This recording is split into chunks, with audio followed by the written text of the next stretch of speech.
সোমবার প্রয়াত হয়েছেন অভিনেতা তথা বিজেপি নেতা জয় বন্দ্যোপাধ্যায়। সেই খবর আমরা আগের ভিডিওর মাধ্যমে আপনাদেরকে দিয়েছি। জয় বন্দ্যোপাধ্যায়ের মৃত্যুর পর মুখ খুলেছেন আরেক অভিনেত্রী শতাব্দী রায়।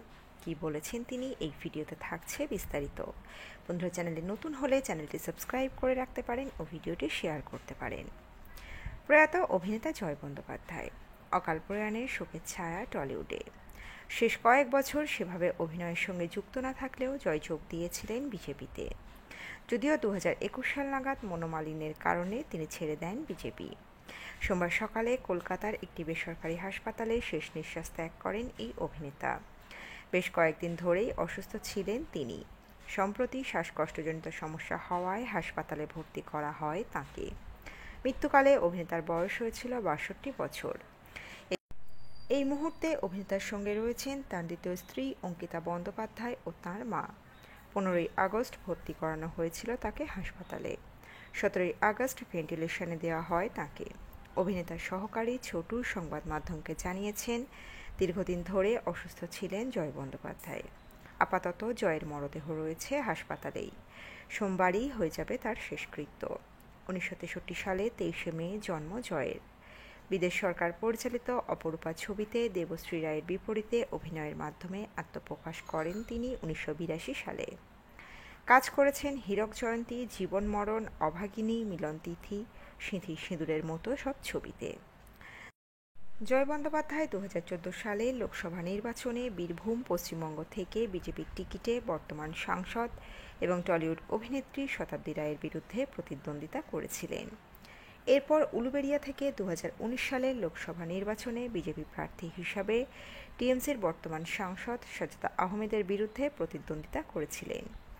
বিজেপিতে যাওয়ার আগে তিনি তৃণমূলের সঙ্গে যুক্ত ছিলেন। এমনকি বিজেপি ছাড়ার পরেও কানাঘুষা ছিল তিনি তৃণমূলে ফিরতে পারেন। এক সময় অভিনেত্রী চুমকি চৌধুরীর সঙ্গে রোমান্টিক সম্পর্কে ছিলেন জয়। দুই বাড়িতে মেনেও নেয় এই সম্পর্ক। বিয়ের কথাও হয়, তবে বিচ্ছেদ হয়ে যায় তাঁদের। অভাগিনী আর হীরক জয়ন্তী দুটো ব্লকবাস্টার ছবিতে কাজ করেছিলেন জয় আর চুমকি। তবে সম্পর্ক ভেঙে যাওয়ার পর আর একসঙ্গে কাজ করেননি তাঁরা। ভুল পথে চালিত করেছে জীবনটাকে। রাজনীতির ময়দানে প্রতিপক্ষ জয়কে নিয়ে কি বললেন অভিনেত্রী শতাব্দী রায়। মারা গেলেন অভিনেতা জয় বন্দ্যোপাধ্যায়। 9-এর দশকে একাধিক হিট ছবির নায়ক তিনি। সেই সময় ছিপছিপে চেহারা, চোখে মুখে লেগে থাকা সারল্য যেন ইউএসপি হয়ে ওঠে জয়ের। অঞ্জন চৌধুরী থেকে সুখেন দাসের মতো পরিচালকদের পরিবার ভিত্তিক ছবিতে জয়ের উত্থান ছিল ধূমকেতুর মতো। তারপরেই আচমকা হারিয়ে যান একদিন। এরপরে বিবাহ বিচ্ছেদ, মদে আসক্তি এবং সেই সঙ্গে অমার্জিত আচরণের অভিযোগের জেরে বারবার শিরোনামে উঠে আসেন তিনি।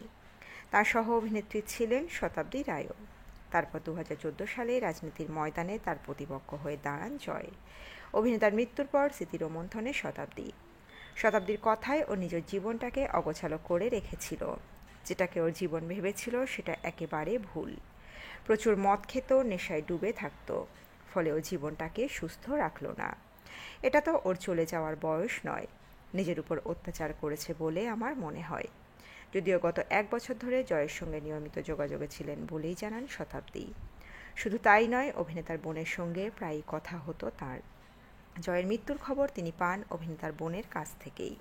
শতাব্দীর কথায়, এত ভালো পরিবারের ছেলে কিন্তু নিজেকে এভাবে শেষ করে দিল। বলা যেতে পারে নিজেই নিজের মৃত্যুকে কাছে ডেকেছে।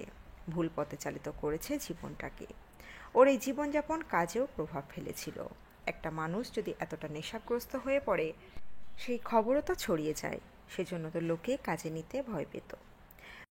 সিনেমায় কাজ করার সময় বন্ধুত্বের সম্পর্ক থাকলেও মাঝে শতাব্দী ও জয়ের সম্পর্কের অবনতি হয়। মুখ দেখা দেখিও বন্ধ ছিল তাঁদের। অভিনেত্রীর কথায়, ও যখন লোকসভা ভোটে আমার বিপক্ষে দাঁড়ায় তখন খুব আজে বাজে কথা বলতে শুরু করে। আসলে ভুলভাবে রাজনীতিটা করতে গিয়েছিল।